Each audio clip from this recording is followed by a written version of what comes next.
Perkara yang bisa menghapus pahala kebaikan. 1. Riya. Riya adalah salah satu perbuatan yang bertujuan memperbagus amal ibadah yang tujuannya ingin diperhatikan dan mendapat pujian dari orang.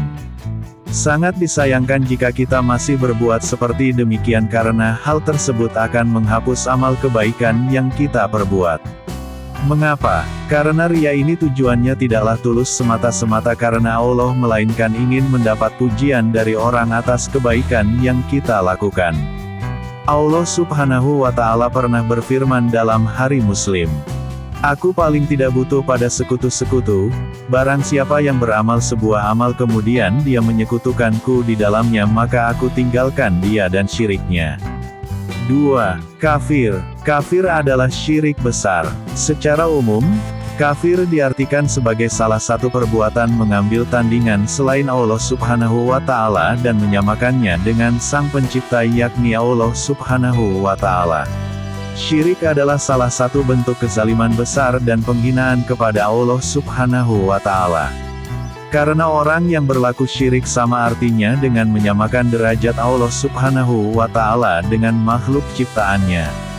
Selain bisa menghapus amal kebaikan, Allah Subhanahu wa Ta'ala tidak akan mengampuni seseorang yang sudah bertindak kafir terhadapnya apabila orang tersebut belum bertaubat.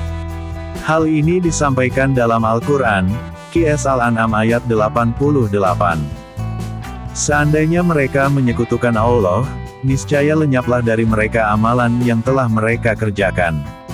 3. Ujub. Perbuatan selanjutnya yang dapat menghapus amal kebaikan adalah ujub atau membanggakan amal secara berlebihan. Sebagai seorang muslim, kita diperintahkan untuk senantiasa memperbanyak amal kebaikan kepada Allah Subhanahu wa Ta'ala, dan bersyukur atas segala nikmat yang sudah diberikan.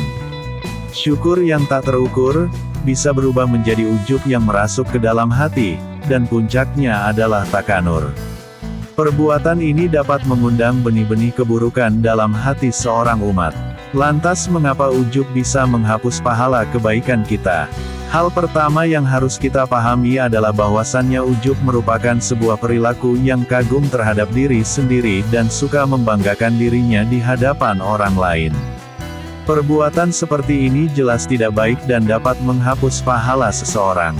Nabi Muhammad SAW pun pernah mengungkit perihal ujub ini. Dalam Hari Tabrani dituliskan, 3 perkara yang membinasakan, rasa pelit yang ditaati, hawa nafsu yang diikuti dan ujubnya seseorang terhadap dirinya sendiri. 4. Mengungkit amalan. Perilaku mengungkit memang tidak dianjurkan, termasuk mengungkit amalan. Hendaknya, setiap amalan yang kita perbuat dilakukan dengan ikhlas. Dalam Qs Al-Baqarah ayat 262, Allah Subhanahu wa Ta'ala berfirman, orang-orang yang menafkahkan hartanya di jalan Allah, kemudian mereka tidak mengiringi apa yang dinafkahkannya itu dengan menyebut-nyebut pemberiannya dan dengan tidak menyakiti perasaan si penerima, mereka memperoleh pahala di sisi Rabb mereka. Tidak ada kekhawatiran terhadap mereka dan tidak pula mereka bersedih hati. Perintah untuk tidak mengungkit setiap amal perbuatan yang dilakukan juga Allah Subhanahu wa Ta'ala terangkan dalam Qs Al-Baqarah ayat 264. Di ayat tersebut dituliskan, hai orang-orang yang beriman, janganlah kamu menghilangkan pahala sedekahmu dengan menyebut-nyebutnya dan menyakiti perasaan si penerima, seperti orang yang menafkahkan hartanya karena riya kepada manusia dan dia tidak beriman kepada Allah dan hari kemudian. Jelas sekali ayat di atas menjelaskan bahwa jangan sekali-kali kita mengungkit setiap amal perbuatan yang sudah dilakukan karena hal itu bisa menghilangkan pahala dari ibadah yang kita lakukan. 5. Menyakiti perasaan seseorang. Dan perbuatan terakhir yang bisa menjadi salah satu sebab hilangnya pahala seorang muslim adalah menyakiti perasaan seseorang. Dalam Hari Tirmidzi, Rasulullah SAW pernah bersabda, orang yang bangkrut dari umatku adalah mereka yang datang pada hari kiamat dengan banyak pahala salat, puasa, zakat, dan haji. Tapi di sisi lain, ia juga mencaci orang, menyakiti orang, memakan harta orang secara batil, zalim, menumpahkan darah, dan memukul orang lain.